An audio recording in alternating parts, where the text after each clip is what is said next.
안녕하세요. 김동섭입니다. 10월 23일 아침 시작하도록 하겠습니다. 어제는 프로그램 충돌이 있어서 시황을 못 올렸는데요. 죄송합니다. 오늘 새벽에 끝난 미국 시장은 일단 혼조세를 마감했는데요. 장 초반에는 약세 흐름이 있었어요. 그렇지만 오후장이 되면서 이 하락폭을 줄이면서 다우는 약보합, 나스닥은 0.18% 상승으로 마감합니다. 미국 시장은 지금 몇 개로 이제 그 흐름을 나눠지는데, 하나는 실적, 그 다음에 대선에서 트럼프의 강세, 그 다음에 금리나 분위기가 갑자기 저조해진 부분, 그 정도가 지금 시장에 아주 중요한 포인트로 잡히는데요. 일단 미국 시장은 약간 그 금리나 지연 가능성이 생기면서 내렸어요. 물론 11월 달에 금리는 인하할 확률이 91% 됩니다. 91%. 그러나 그 이유가 이제 어떻게 될 거냐, 뭐 이렇게 포인트를 맞추는 거죠. 그로 인해서 시장이 흔들리는데, 이거를 이제 실적으로 방어해주는 이런 흐름이 지금 보이고 있습니다. 그 실적을 보면은 GM이 주당 수익률이 2.96달러가 나왔는데요. 이게 시장 예상치 2.43달러보다 월등히 많이 나온 거죠. 그래서 GM이 9%나 올라 버립니다. 그것이 또 시장을 이끌어줬고요. 담배업체인 필립 모리스도 10.47%, 이것도 실적이 좋았습니다. 엔비디아가 140불대에서의 싸움을 하고 있습니다. 시총이 3조 5천억 220억 불인데요. 1위가 애플이거든요. 3조 5,860억 불입니다. 그러니까 지금 한 지수로 한 1% 차이만 나도 그냥 뒤집어지는 겁니다. 그러니까 지금 140불인데 141불까지 갔었거든요. 엔비디아가. 그래서 엔비디아가 시총 1위까지 가는 상황이 왔습니다. AI가 시장에서 얼마나 큰 방향성을 제시하고 있는가를 알려주는 어떤 시그널로 봐야 되겠죠. 근데 이게 문제는 뭐냐면, AI가 이제 시작했다는 겁니다.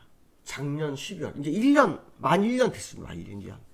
GPU를 통해서 HBM 이렇게 해가지고 가속기를 속도감 내서 지금까지 온 게 이제 1년밖에 안 됐습니다.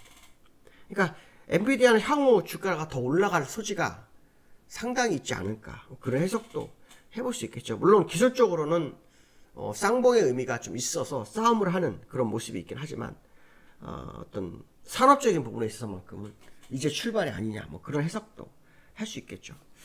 트럼프가 갑자기 뭐 강세가 나타나면서 당선 가능성이 굉장히 높아지는 뭐 그런 얘기가 있습니다. 트럼프가.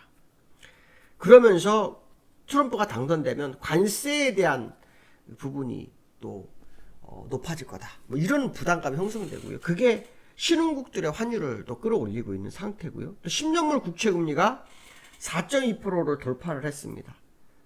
시장에서는 트럼프가 당선이 되면 5%가 넘을 수도 있다, 뭐 그런 얘기도 하는데요. 뚜껑은 열어봐야 되겠죠. 뚜껑은 열어봐야 되겠죠.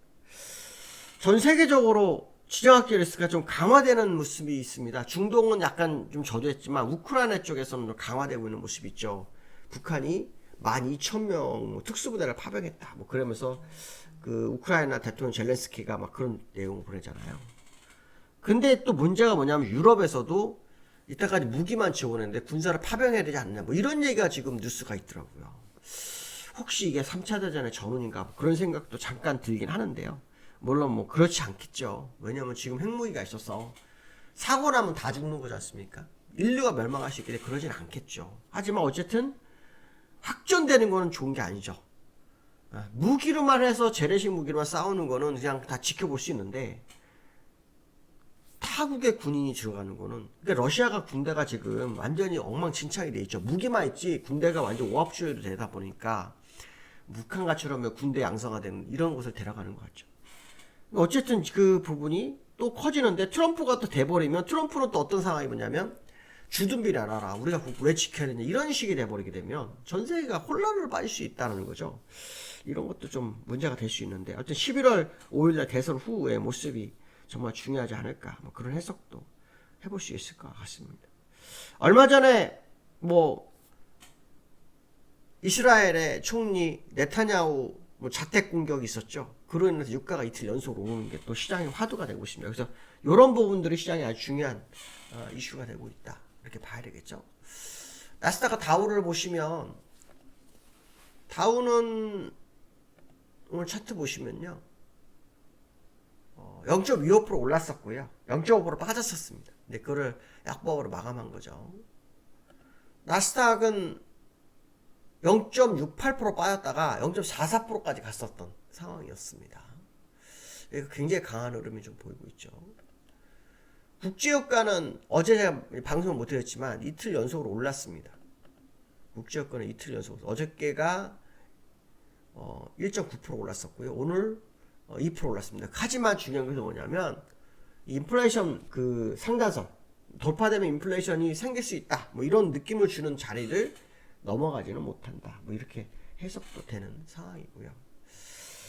환율이 여기에서 1380원까지 가셨습니다. 지금 끝난 거는 내려왔습니다. 1377원으로 내려왔는데 어저께 장주에 1380원에서 끝났습니다. 그러니까 지금 뭐 트럼프의 관세 뭐 이 문제가 굉장히 큰데요. 자, 우리나라로서는 사실 트럼프보다 해리스가 유리하지 않을까 생각도 드는데 한번 지켜봐야 될 것 같습니다. 연말에 우리나라에서 그 매물 폭탄이 나올 수도 있다. 뭐 그런 얘기도 있는데요. 여기에는 금투세 관련해서 얘기가 많습니다. 금투세가 해결되지 않으면 진짜 그럴 수도 있다. 이런 얘기를 하죠. 왜냐하면 금투세는 원래 내년 1월 1일부터 시작되는 거였잖아요.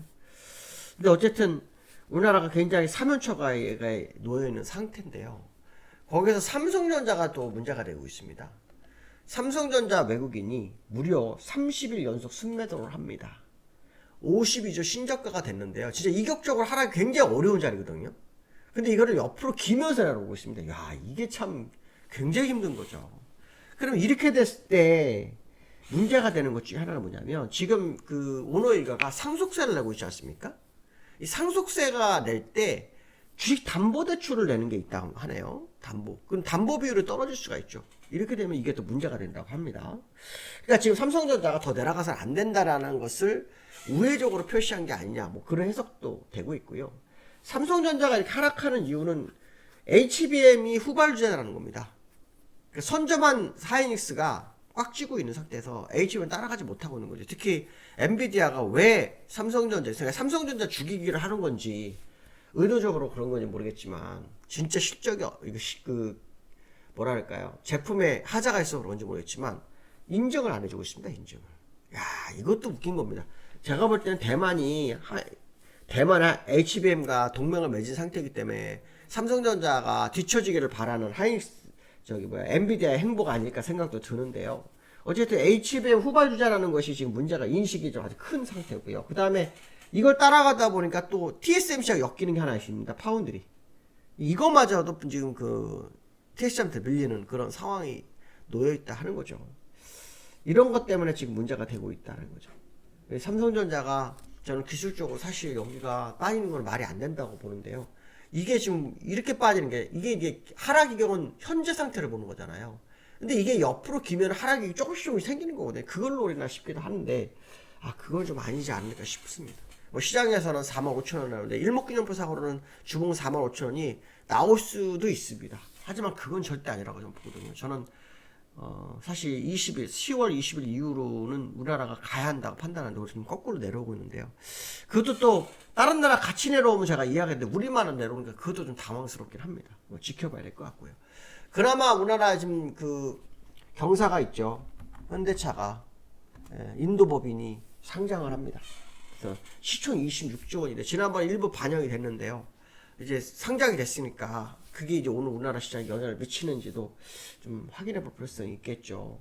근데 이